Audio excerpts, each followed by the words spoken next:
Basement. Well, this expression cannot just be defined in one word because it represents a lot of things. It represents, for example, our belief that in Africa, the kind of economic, social, and political institutions that make sense must find their meaning in the African setup.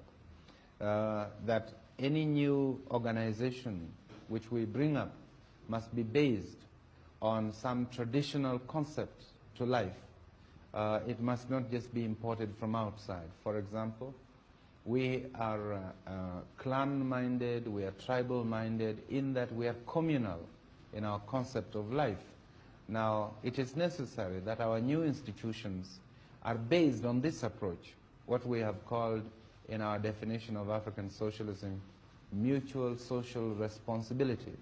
That is, that a person is not just an individual. He's part of a system. He's part of a community. He has responsibilities within that community. He has duties to perform in that community. But in turn, the community has also got responsibility to him. They have duties towards him and his children. This is a very important concept. The other concept is that every person has got equal value and worth. Although some of our people in traditional life, had a lot of wealth, but their wealth was not really belonging to them as individuals. They held it almost in trust for the rest of the community. And when any of the members of the community got into trouble, or when he wanted cows to pay dowry, he always looked to this as a possession which he could also have access to. So that there is this element of acknowledging individuals as equal humans in the community. The third one is that every decision was made through consultation and discussion and by a consensus. There was no question of one person deciding for the rest or of a minority deciding for the rest.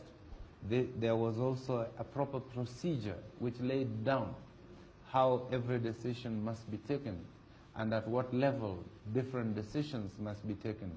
There was a procedure by which certain members of the community attained seniority, and by that seniority they were in a position to take certain decisions on behalf of the community.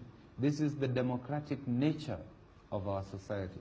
And lastly, there was the element that there was belief in a supreme being. That is, we paid homage to God or gods. We acknowledge their existence.